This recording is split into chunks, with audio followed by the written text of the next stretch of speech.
Giannis Antetokounmpo is apparently, officially on his way to Miami right now. So we'll head to South Beach as well. I got Jeff Fox who joins us right now.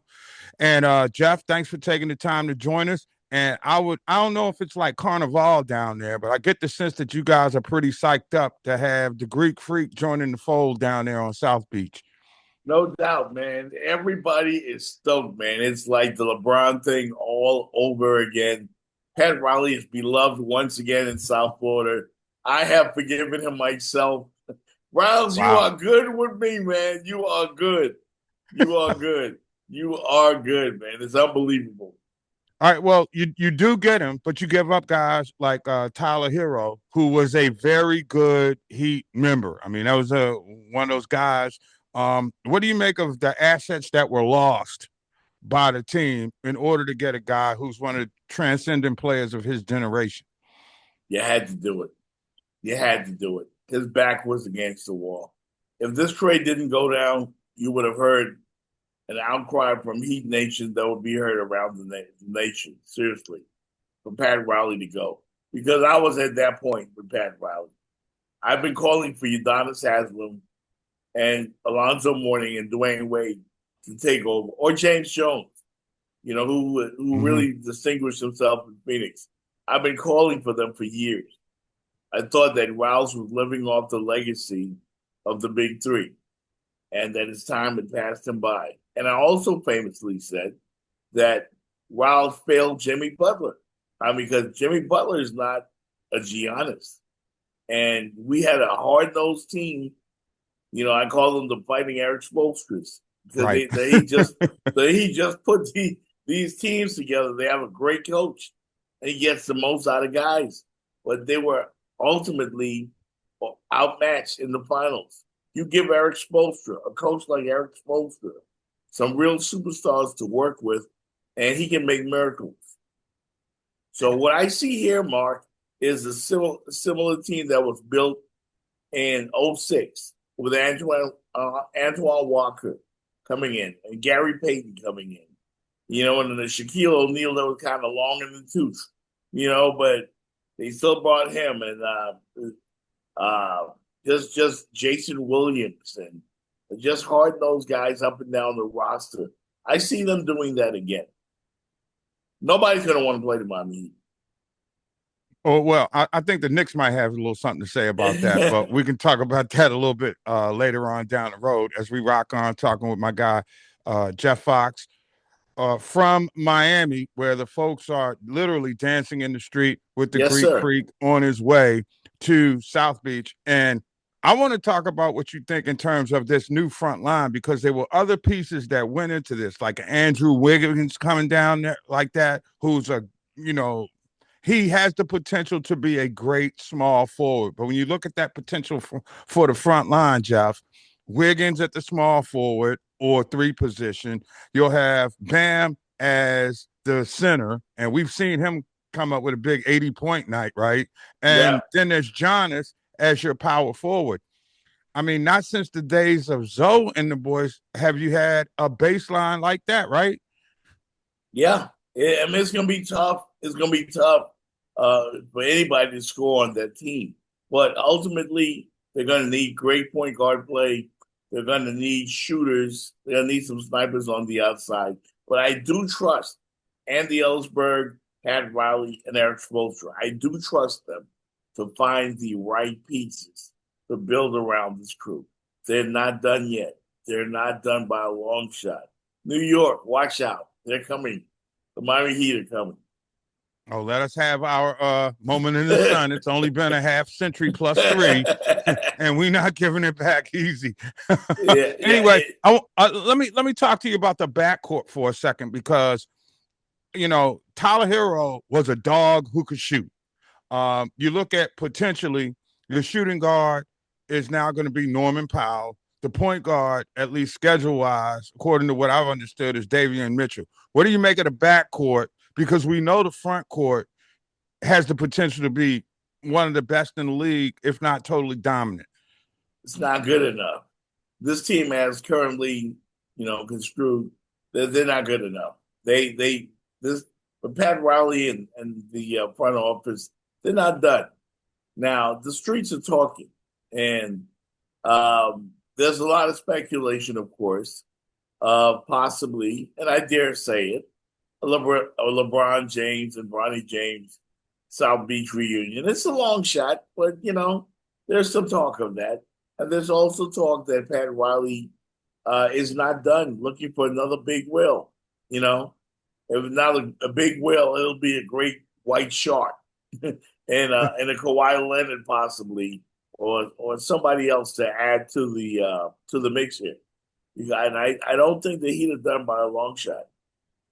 Well, and you make a good point because there is a conundrum here, if you will, with their perimeter shooting. Now that a guy like Hero, who's been up and down the last couple of years, but he was a pretty consistent shooter from outside the restricted area. So, what do you make of their ability to space the floor when you got a pretty dominant baseline right now, but you're going to need some shooting in order to open those lanes up on the inside? And how big a role do you think Bam will play as a perimeter player as opposed to a back to the basket player when you got an athlete on the baseline now like Giannis who can clean the glass as well? Well, Bam is going to have to step up in a big way. We saw the potential in that 83-point game. We saw what he could do, and I've seen Bam in summer league dominate. But for some reason, he wasn't doing it in these play-in tournament games. And, that's all we could get. I think Bam eventually will thrive with Giannis doing some of the dirty work around the glass. He will step out. He's an improved three-point shooter, but you can't count on that. I think this team needs to find another guy, a couple of shooters, like maybe a Chris Middleton from the Wizards, and I've heard Anthony Simon's name come up. I also heard that maybe I don't know. They're gonna have to find guys that fit. That fit the Heat culture and some snipers. So you can find these type of guys around the league. Look what the Knicks did with Landry Shamet. Like the way he fits so perfectly. Alvarado, those type of guys. They're around the league. They're a dime a dozen.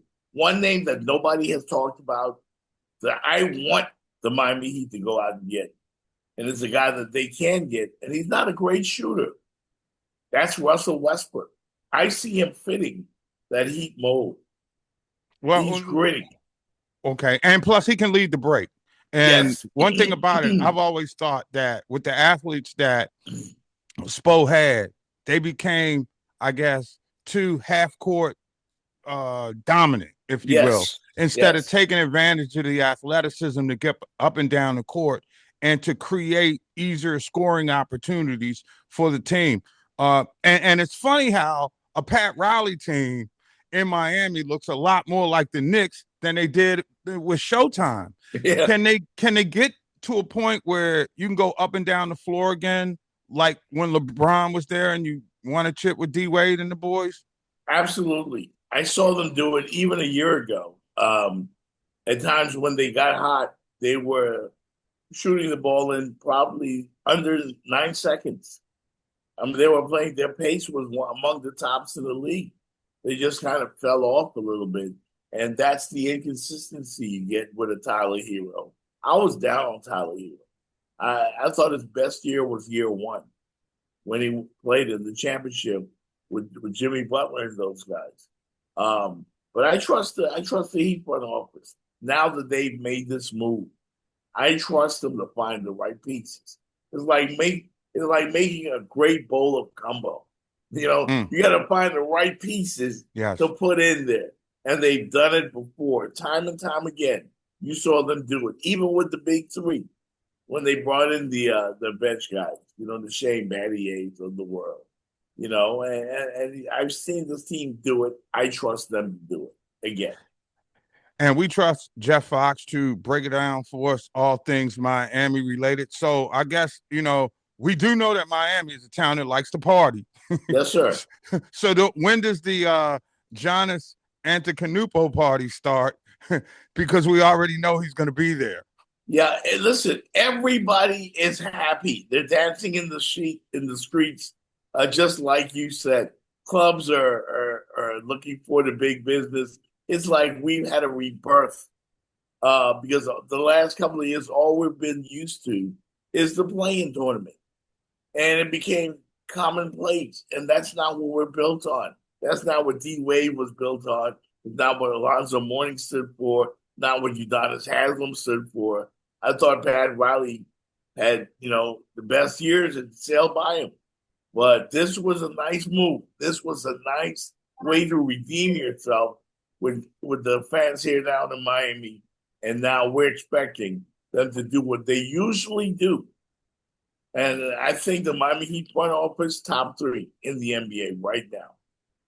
Top 3. I don't know why we weren't getting the whales. We just weren't getting them. Damian Lillard, what's his name? Kevin Durant. We were used to disappointment. And I fully did not expect to get Giannis. I didn't expect it. Now, we gave away the farm. We did. We gave away some great young pieces. But we had to. We had to. We needed a difference maker. So what you're saying right now is the time is now. There's no tomorrow. You got to get it in. So what's the window? 1 year, 2 year, 3 years? I mean, before you get there. I said 2 years. Okay. 2 years.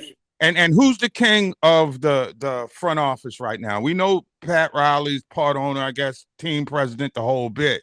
This is the first time that I think Pat Riley, the general manager, would have made Pat Riley, the basketball coach, feel a lot better.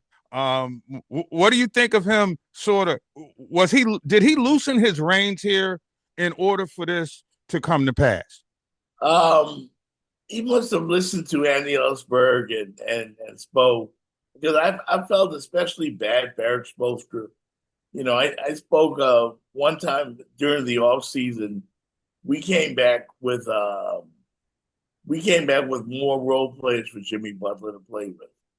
And Jimmy had to go to war basically with butter knives. With butter knives. And everybody had automatic, right? Yeah, like that ain't gonna work.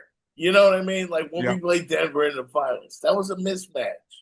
When we played LA in the finals, they were gritty, but they weren't good enough. I'm tired of seeing Miami Heat teams not built on talent, but just built on grit. We need more than grit. As you guys showed in the NBA finals, you need a little bit of talent too to go along with the grit.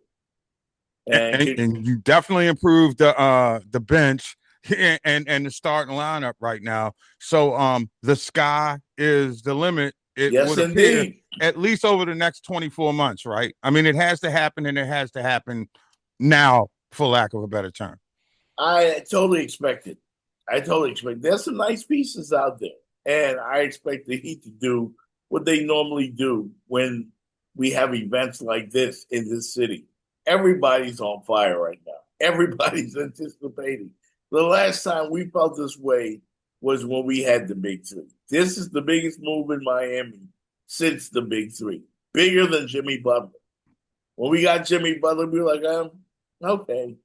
But nobody knew who playoff Jimmy was. That happened here on South Beach. So something big is on the horizon. Something else is going down. Mark my word. Okay, and I'll let you go on this. How much longer do you think Pat Riley will be at the helm? What is he, almost 90 now? And I mean, I'm serious, man. He don't have that smooth Irish gangster look anymore. He looks like, Pop. Yeah. And the Grim Reaper is on his left shoulder right there. So you think if Pat gets one more, he'll hang it up and just watch from afar? I do believe that. But I think the time has come. I felt that it had come a couple of years ago. But this is his last shot at glory. And I think Pat is going all out to get the right pieces in and have this team contend for a championship. Look at the Eastern Conference. Pistons, Knicks, Celtics, Sixers. With the right pieces, we're going to be right there. You We're didn't gonna say be the right Sixers, there. did you? Yeah, I would move the Heat ahead of the Sixers right now, bro. I don't even know if the Sixers should be, in that breath. I mean, I know they went out with a whimper against the Knicks in the playoffs, but I was impressed with Philly last with Maxey, and I thought Embiid again. You never know with his health, but I was impressed with what they did. Yeah, I would rate Miami ahead of them right now, though. I would. well, like I told the folks earlier in the show, I need you and Melvin Bratton and dudes like that to leave the light on for me. Maybe turn back the sheets so I can get down there and like crash for an evening after a big Heat win. Because Yes, I hear you sir. guys know how to do it like that, right? Yes, sir. No doubt, man. I'm telling you, Miami is going to be the spot again. Listen, my daughters don't watch basketball. They were in the chat group last night, like doing backflips. Okay, like people that don't normally show up at the arena are now going to be at the arena. It always was the spot. You always saw DJ Khaled. You always saw, Rick Ross, Flo Rida, or somebody. Now Did Messi ever everybody. show up? Messi might have showed up once or twice, All right. but Miami's a big event town, man. And this is what we deserve down here. This is what we're used to. We're not used to these YMCA guys. We're not. We've had it, So we And need stars. and I'm so happy for you guys because NFL season is coming up around the corner. You have to deal with the heartache that normally goes with being a Dolphins fan. And the Marlins are, well, the Marlins. Yeah. for lack of a better term. But the NBA is better, to be honest with you, when the Heat are good. Absolutely. And I say this. I was rooting for the Knicks during the whole playoff because I wanted to see how you guys celebrate. I wanted them to. I know so many Knicks fans, and it just felt good to see them celebrate. And you know what? The NFL, I want to see the Cowboys come back. I want to see the Dolphins come back. I want to see the Raiders come back. Baseball, I want to see the Yanks come back. What do you mean come back? They haven't gone anywhere. Yeah, but they haven't delivered. They got there, but they didn't deliver. Well, they got to get Aaron Judge back, and yeah, we'll be talking about that a little bit later on down the road. That's my guy, Jeff Fox, yes, sir. From Miami, where the party has just begun as the Greek Freak has made his way to South Beach. Jeff, we'll talk about it real soon. And then, of course, it's college football season, and we always got to you. Yes, and, I wish I could show it to you right now, but this is a replica of the 91 national championship ring. Even got Dennis Erickson's name on it. Yes, I'm going to rock this until we get one. No doubt. The next one is now. No doubt. Just so you know. Hey, Cristobal's building a bully down here. Yeah, he is. He's building a bully. And you know something? The college football world doesn't know that Miami's going to have that chip again after what happened last year, and that's bad for the rest of college football. Oh, yeah. And I'm going to love every minute of it. So we'll be talking soon, my friend. Thanks as always. Sir. Don't forget Jeff Fox and Jenny Jones, right? Yes, sir. Jenny's doing her own thing now. So okay. Yes, sir. She's doing give her much love and blessings, and you and I'll hold it down. And, yes, sir. We'll talk again real soon. Big ups to Remix Sports Media. That's where you'll find the Jeff Fox Show in the Miami Man Cave. Remix Sports Media. We're putting them out there right now. That's the home of the Jeff Fox Show. So it's a lot of bass. It's a lot of bass and dancing in the band cave, right? Yes, sir. A lot of stuff going on. There it is. Thanks a lot. All right, big we rock on. It's OG Sports Rap on the network. Remember, download the mobile app, OG Sports Rap, on Sports Rap Network, because we all we got. No doubt. Love, baby.